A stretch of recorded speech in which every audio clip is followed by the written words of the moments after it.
Hoy vamos a ver el estándar 81, último estándar de los que vamos a ver en este curso. Hasta la Tercera Guerra Carlista hemos visto todos absolutamente, hasta la Tercera Guerra Carlista hemos visto solo los estándares de especial interés, que son los que presumiblemente van a caer en el examen.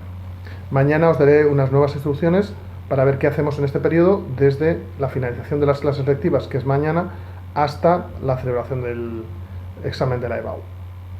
Bien, el estándar número 81 se refiere a la elaboración y aprobación de la Constitución de 1978, así como sus características. Bueno, la elaboración de la Constitución de 1978 comienza cuando las Cortes Constituyentes, esas que las propias Cortes franquistas habían convocado y después de unas elecciones con victoria de UCD se consolidan, comienza a redactar a través de una comisión constitucional de unos 13 miembros, los llamados 13 padres de la Constitución, van a elaborar, intentando llegar a ideas de consenso entre las diferentes ideologías y diferentes grupos políticos. Se tardó 16 meses en redactarla y aprobarla en el Congreso, porque luego fue el 6 de diciembre de 1977 ratificada por un referéndum con muy alta participación, que diremos al final del estándar. Bien, ¿qué características tiene?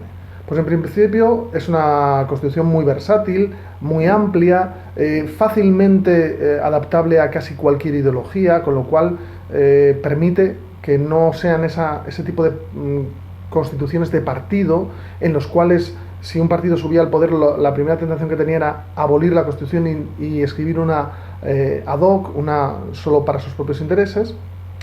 Y lo que va a caracterizar esta Constitución también es ser bastante moderna. Es un compendio de las constituciones más modernas y más flexibles de nuestro entorno, de la Constitución belga, de la Constitución de Alemania Federal y de la Alemania de Weimar, de la Constitución francesa. No tienen tanto en cuanto Constitución española tanta referencia como a las constituciones de 1812 o a las constituciones del siglo XIX. Esas han sido dejadas un poquito al margen y únicamente recoge algunos aspectos muy importantes de la Constitución de 1869 y de 1931. Bien, el primer artículo nos habla de que España es un Estado social y democrático de derecho, es decir, establece un juego parlamentario, establece que los partidos políticos son los representantes de la voluntad popular en las urnas, establece también que el Estado no solamente va a tener una función, digamos, de árbitro de la vida civil, sino que también va a intervenir a través de instituciones que se ocupan de problemas sociales. En segundo lugar, establece que España es una monarquía parlamentaria, muy al estilo de la monarquía inglesa o de las monarquías del norte de Europa. En principio, eso es un adelanto en las constituciones españolas, porque hasta entonces hemos visto que las constituciones que reconocía la monarquía en general pecaban de que se habían inventado aquel paradigma bastante extraño, esa quimera que era la soberanía compartida entre el rey y las cortes, como la Constitución de los Notables de 1876, perdón. Bueno, esto no ocurre ahora. Sin embargo, es hasta cierto punto polémico que la monarquía no se incluyera en ningún tipo de referéndum ni se eligiera por parte de nadie, sino que venía impuesta con el texto constitucional. Bueno, ¿qué hay que ver en eso? Bueno, pues la necesidad, primero, de don Juan Carlos de consolidar su posición. Segundo, el ejército había jurado fidelidad a Franco y a su sucesor. Por lo tanto, la única fidelidad que tenía el ejército proveniente del franquismo no era a las cortes franquistas, que no eran representativas, sino era a la institución monárquica. Por lo tanto, se la incluye como una forma de tener la fidelidad del ejército a prueba, en lugar de tener constantemente el problema de que en un momento dado ese ejército diera un golpe de Estado, como así casi ocurre el 23 de febrero de 1981. En todo caso, una monarquía bastante flexible, bastante transparente, con eso sí, algunos privilegios como la inmunidad legal, para que el rey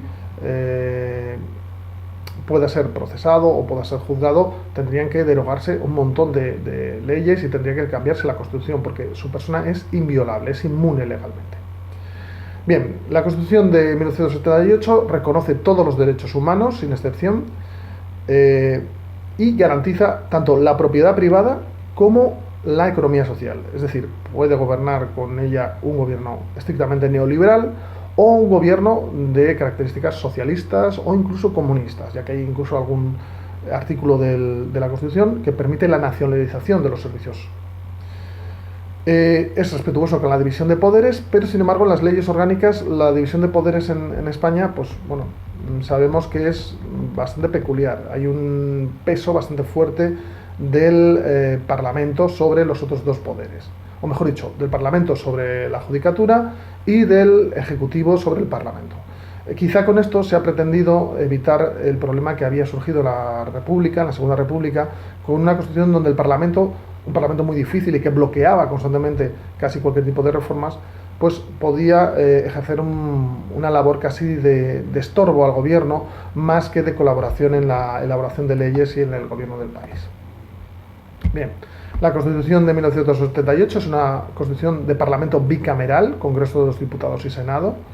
Ahí tenemos un rasgo que, digamos, es antiguo, porque aunque el Senado ha sido propuesto como Cámara de Representación Territorial, todavía hoy en día, casi 50 años más tarde, no se sabe muy bien cuál es su papel, no se sabe muy bien cómo articular eso, así que realmente el Senado es una Cámara que presumiblemente en el futuro se extinga o al menos cambie radicalmente de funciones.